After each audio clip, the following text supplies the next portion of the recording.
Ren moved through the ruins like she'd done it 100 times, because she had. The suburb had long since stopped being a suburb. Nature had swallowed it in silence. Ivy pulled down rooftops. Telephone wires sagged like vines. Not even birdsong remained. She followed the signs, subtle, but there. Broken fencing at knee height. A tree leaning at an unnatural angle. Mud splattered in a wave pattern, not rain. Beast markers.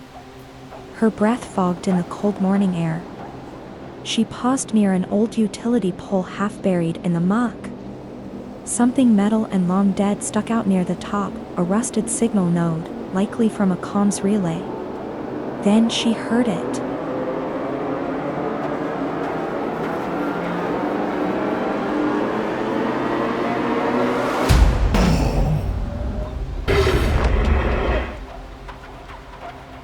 A shatterbeast.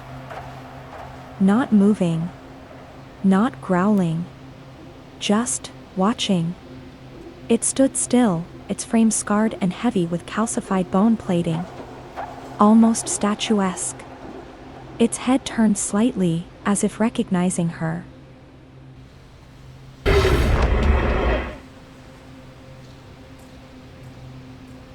And that's when Des stepped into view from the right. Rifle raised. Focus absolute. He didn't fire. Instead, he made a gesture. A simple hand sign, don't move. Ren ignored it. The beast stood still a moment longer. Then, without threat or sound, it turned and vanished into the fog, dissolving between ruined buildings like smoke into a broken world.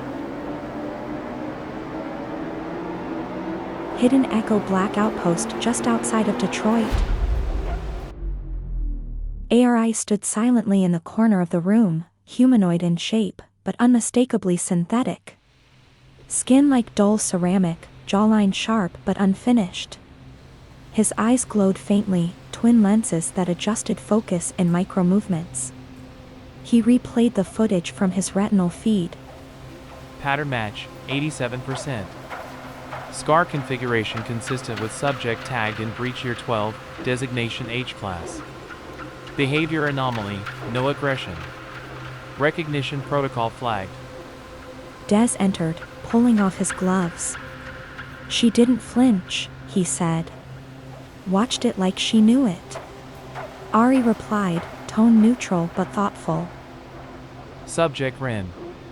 Age 19. Confirmed offspring of operative Eli Cass. Field behavior indicates inherited training. Possible Echo Black field exposure during early childhood.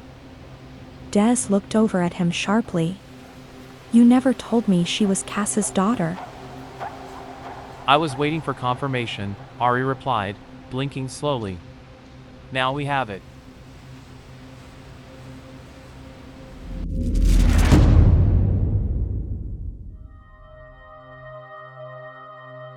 A younger Ren, maybe 7 or 8, hiding behind a rusted car.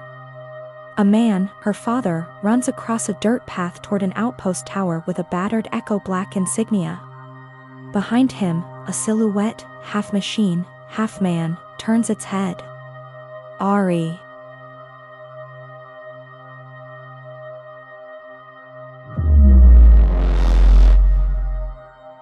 Des leaned against the wall, rubbing his face. She came here on purpose. She's been following the beast trails for weeks. Ari nodded. She may not know exactly why yet, but her instincts are aligned with ours. That's not random. Des frowned. She's just a kid. Ari's voice dropped in pitch, almost human-like. So were you. Once. The three paths, Ren's wild knowledge, Des's war experience, and Ari's unfeeling logic, have converged. Not by chance. They know each other, even if they don't yet trust each other. But the Shatterbeasts seem to recognize them too. The caravan, including Ren, is heading south, leaving the ruins of Detroit. Echo Black's hideout is temporarily positioned just ahead of their path, possibly in an old underground facility south of the city. The Shatterbeast encounter happens as they pass through the fringes of Detroit, just before reaching Echo Black. This movement south becomes part of the unfolding mystery. The beasts are moving in the same direction.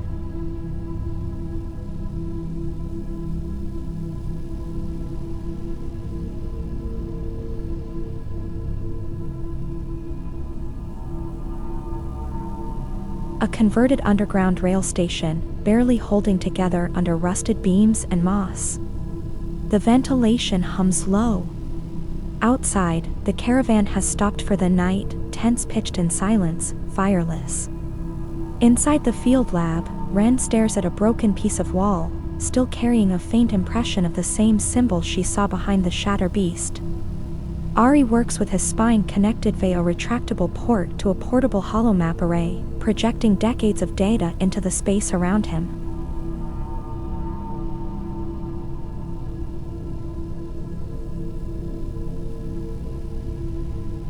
Ren. Why didn't it kill us? Ari, without looking up. They don't just kill.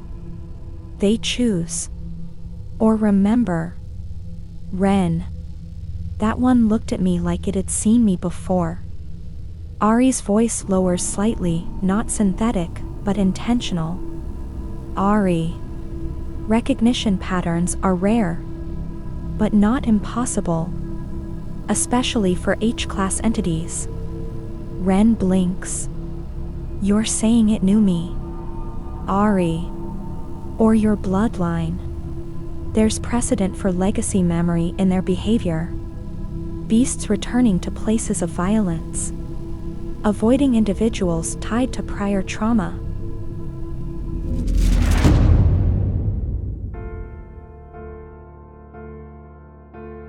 Ari overlays satellite pings, electromagnetic bursts, and thermal trails going back to the early breach years. He matches it against known caravan routes moving south. Pattern, alignment. The beasts are not just migrating. They're moving along the same corridors as the human survivors. Toward the south. And Detroit isn't the only place it's happening. Across South America, Central Asia, and Eastern Europe, Echo Black outposts have reported the same strange trend, movement south, following old human pathways, old memories.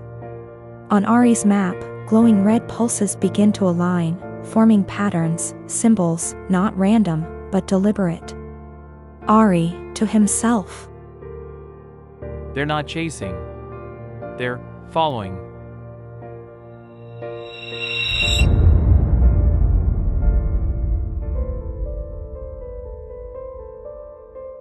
Abandoned train station outpost, pre-dawn. The world is still. An old rail line cuts through the valley, rusted, half buried by overgrowth. Concrete steps lead up to a cracked platform where old benches crumble beneath layers of dust. Above them, power lines sway but carry no current. Only silence and wind. Ren sits at the platform edge, boots dangling, watching the sky bleed into gray-blue. A soft hum of static buzzes from a nearby radio as a field transmitter attempts to sync with something distant. Des stands beside a rusted switch house, checking his rifle without urgency.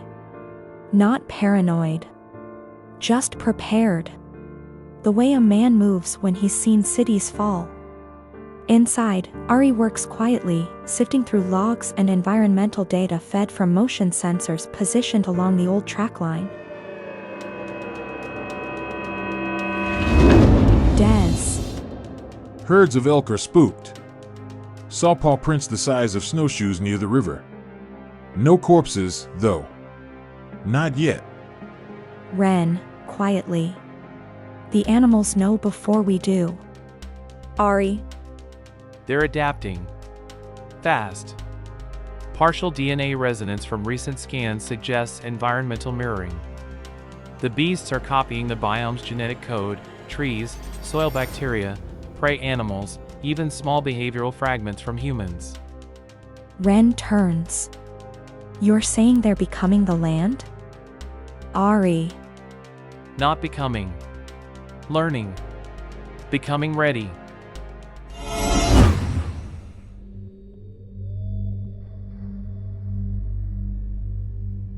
The three stand together on a rooftop above the station. They watch as faint movements ripple through the far fields. A single shatterbeast stalks a distant ridge, slow, massive, curved plates shifting like tree bark. It doesn't charge.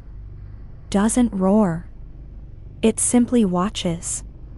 Then, it walks on, heading south. Des. Not all of them are migrating. But the ones that are, they're moving with intention. Ari's radio crackles softly. Incoming transmission, encrypted. A few tense beats. Then...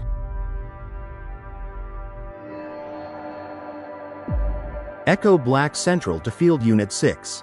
Main base coordinates confirmed. Uploading now. You're close. 43 miles south by southwest. And listen, don't come in hot. We've got movement down here. Big ones. Ari looks to Des. Des looks to Ren. No one speaks. But all three nod. We once thought they were here to end us. But maybe they're not ending anything. Maybe they're returning to something we forgot. And we're just in the way.